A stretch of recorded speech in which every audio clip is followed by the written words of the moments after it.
Kia ora troops, it's Muzz back with another ASMR Raw video. So, as you may or may not know, ASMR Raw videos are my attempt to talk about something a bit more serious in an ASMR format.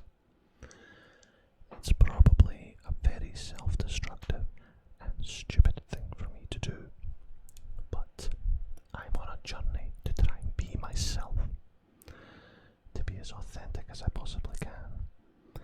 So let's go for it, regardless of whether or not it blows up my channel. So, America and Europe, and this latest little scandal doesn't seem like the right word for this one. So I live in Canada. We have our own troubled relationship with the United States to do with the tariffs and the threats of annexation. I don't know why I didn't say annexation first instead of tariffs, because annexation, the threat of annexation, is far more serious than any tariff. But I think it's because a lot of us are still trying to wrap our heads around it. So let's think, where should we start? First of all, let's talk about the whole signal messaging chat small group thing about the attack on the Houthis being leaked to the reporter. Now, it was obviously a stupid, neglectful, damaging thing to do, and I think whoever was involved should be fired and prosecuted.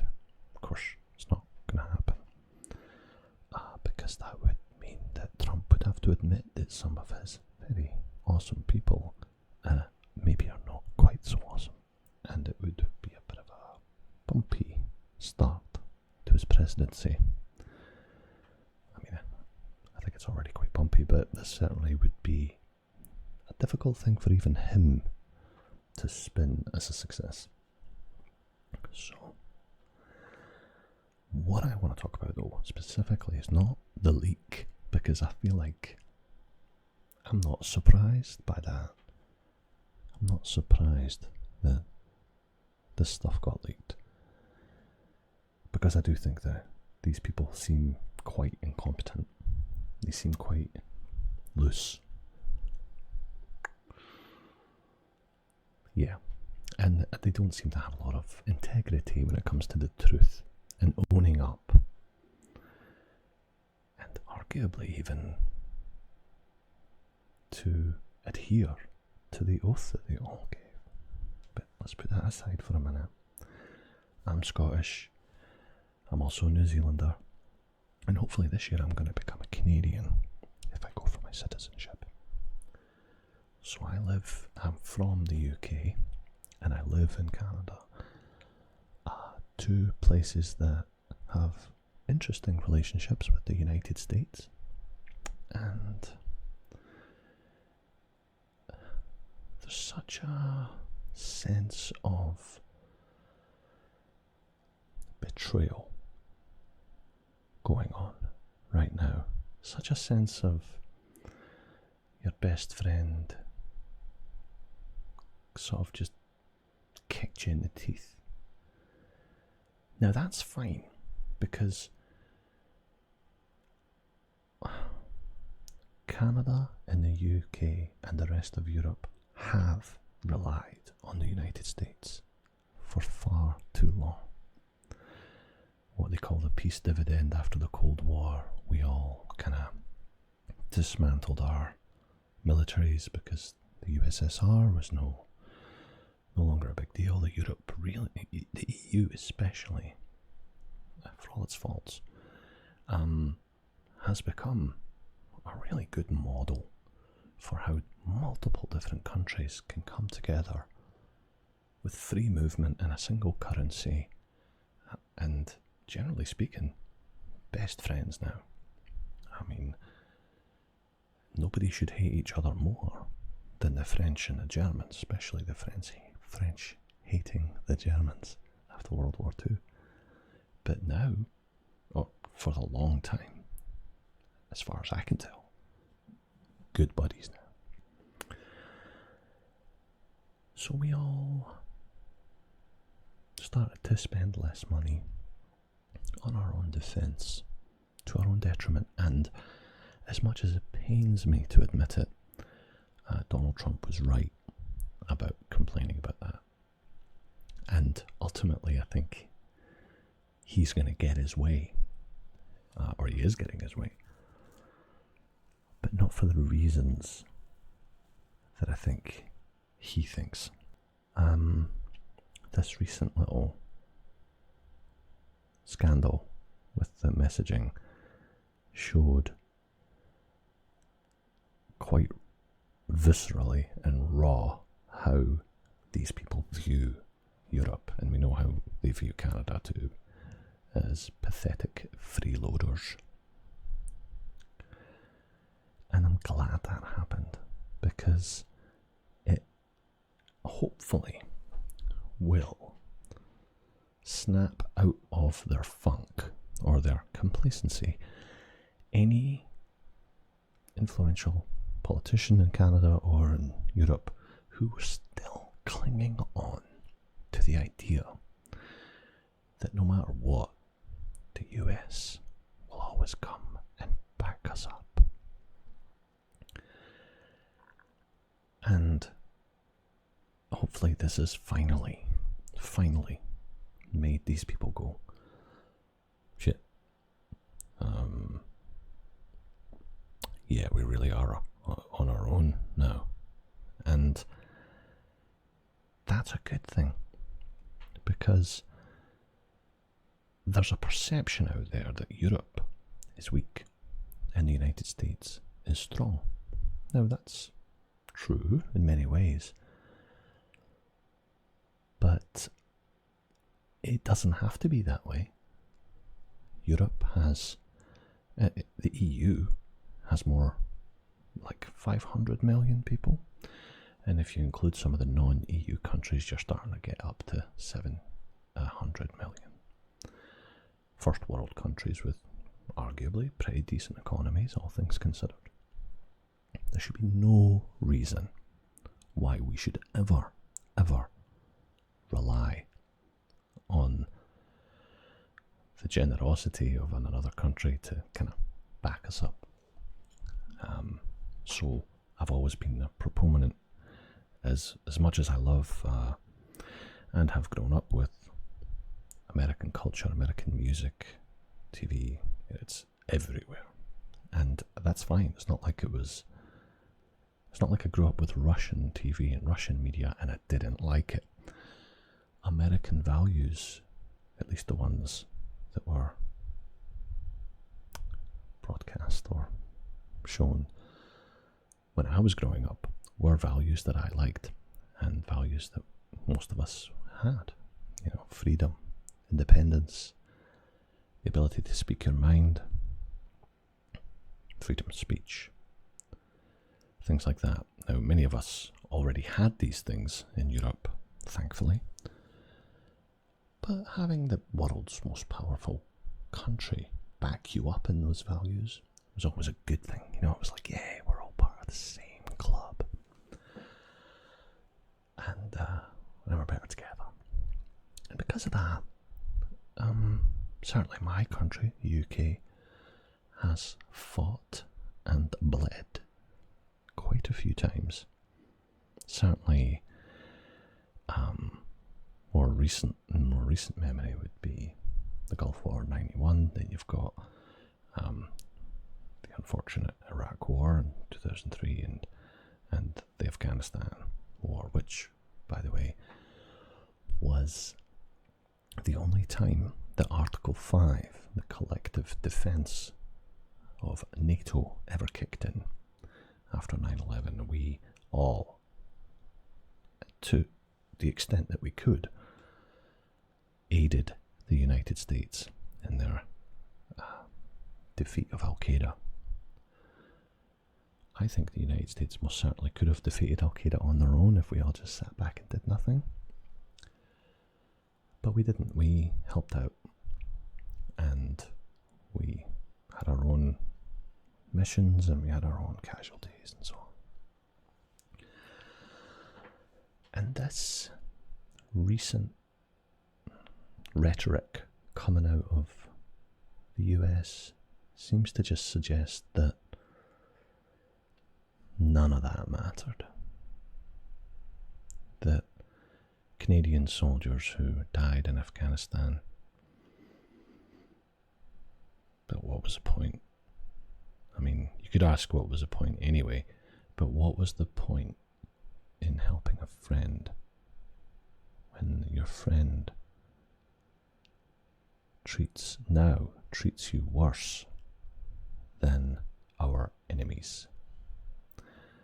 I don't see the United States threatening to annex any Russian territory or Chinese territory, but they're threatening to annex Canada, which is, maybe I'll talk about that near the end of the video, but I really wanted to get onto this, the insults. I'm glad the insults happened, because now we know for sure where we stand. And Europe needs to step up. Europe could be the absolute dominant economic and military power of the world. I actually think there's no reason why it shouldn't be. And I think it could be. And I think it might even will be in the next few years. Well, maybe 10, 20 years, but it's clearly not a priority of this US government to maintain those relationships with us, so let's go do it on our own. And with the tariff threat and the annexation threat, not only of Canada and Greenland, which is part of Denmark, and Denmark's European, it's also made us realise that there's a price for buying American stuff, like planes and weapons and whatnot. And I don't mean just the price it costs to buy it. It's beyond that. It's you keep paying because you need the American companies to maintain and upgrade software and all that. And that's the part where I don't want us to be reliant on any of that anymore. I don't want to have to think about, okay, Canada's planning to buy a fleet of 88 F-35 stealth fighters. But it goes beyond the initial purchase of like 21 billion or whatever it is. It's going to be maintenance, it's going to be bases, it's going to be calling up Boeing. I think it's Boeing. Or is it Lockheed? No, Lockheed Martin, sorry. Lockheed. We need them to help maintain. And that's more money and more money getting put into the United States economy from us and from Europe. And with the threat of tariffs, that leaves quite a bitter taste, I think. It makes you think, well, why would I want to buy something from someone who's then going to attack me in other ways economically, but still expect me to buy stuff from them? No, I'll just go buy from someone else. So I've recently taken what little money I have in my investments and put a bunch of it into European defence stocks. And already they've shot up quite a bit. And I certainly hope it continues, not just for my own sake, but so that we can prove, because I think we have to prove to the US that we're not just a bunch of tea sipping, beer swilling Europeans just faffing about. You know, we actually do have a lot of military hardware, we do have a lot of influence, and it's time we just got on with it, away from the US. Plus, it will finally, I hope, dispel this ridiculous myth that these countries, my country and others, don't somehow pay our bills, as is often touted by the president, that none of these countries pay the bills and they owe us money, which is complete and utter bullshit. For those of you who don't know, NATO doesn't have a central bank account. You know, it doesn't have a central fund that we all pay into. Every country pays for its own defence to what they think they need, and then they collaborate when NATO missions are needed. So the $800 billion a year that the United States spends on defence, that's not because they're trying to help us out. That's because they want to. They wanted that influence. You're probably American, so you know what I mean.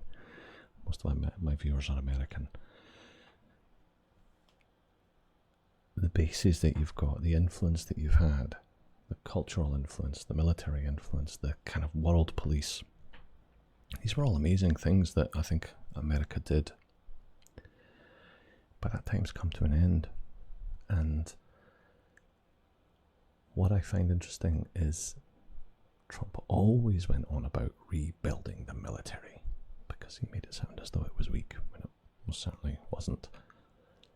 And now, by us divesting away from US companies and the US hopefully pulling out of Europe, because I hope they leave. I hope they leave the bases in the UK. I hope they leave all the bases in Germany, because that will force Western Europe to fill the gaps. It'll force them with no choice. So that'll ultimately mean a smaller footprint and less military spending for the US. I mean, all those troops, where are they going to go? Are they just going to go back to the US and play cards, or is Trump going to redeploy them elsewhere? But it would actually be a good thing for the US, I think, too, because you would save a shit ton of money on your own military footprint if you could get out of Europe and let Europeans take care of it themselves. So I'm happy about this latest scandal. I think it's great. I think a lot of prime ministers and presidents are going, shit, we could still gotta say that we're allies, but now that we know what they think of us, maybe this will give us an even more of a boost to just untangle as much as we can. Now, no country on earth is more entangled with the United States than Canada.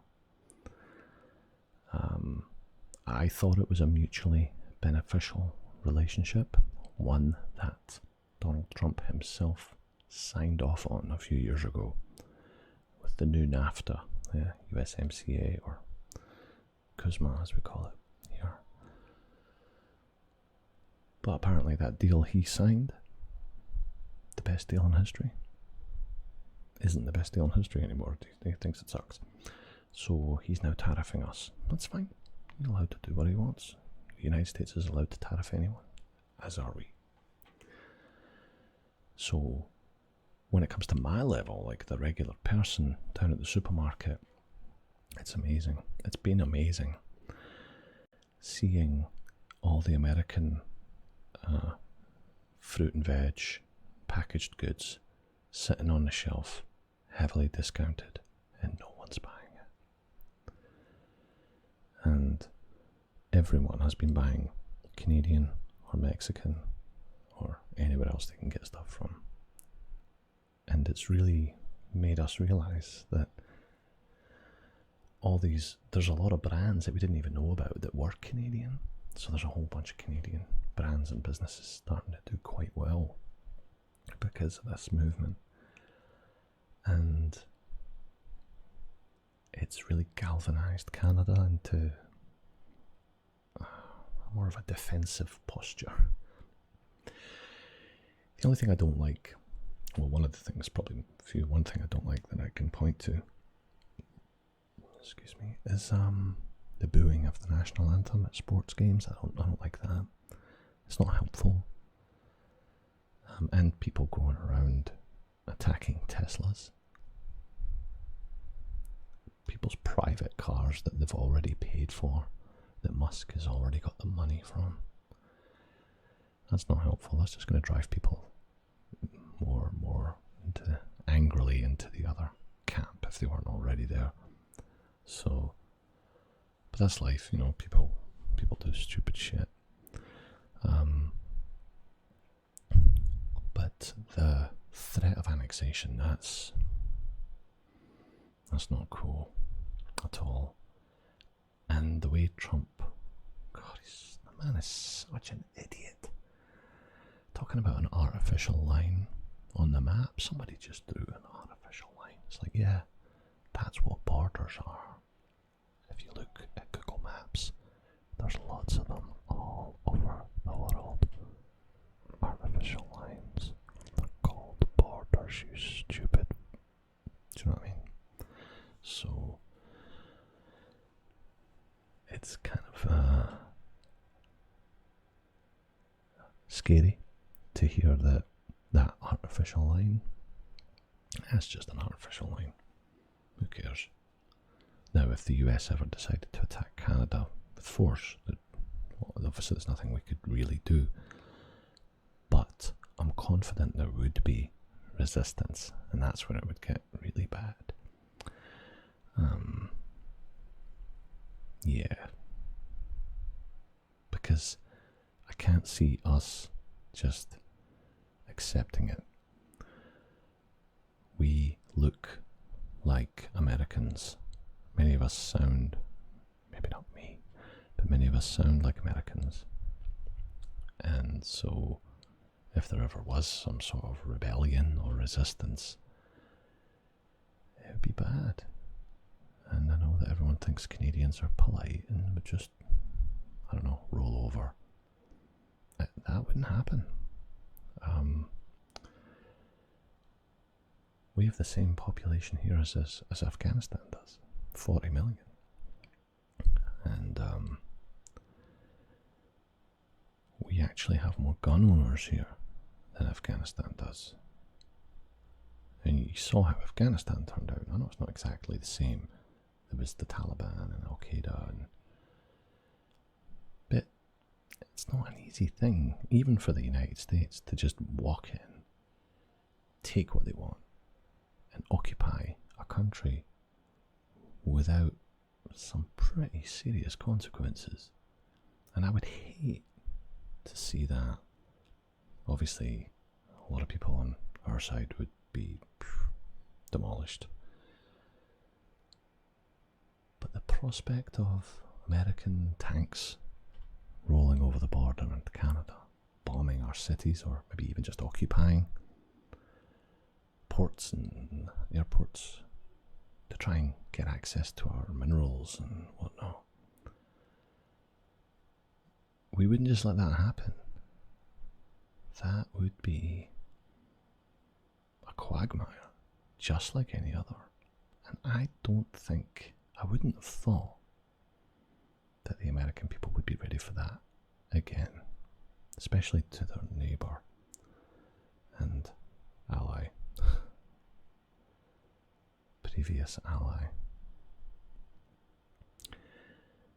But that's my scatterbrain approach to this topic. I haven't written anything down, so I know I jumped around a lot, but I wanted to just get that off my chest in the form of an ASMR raw video.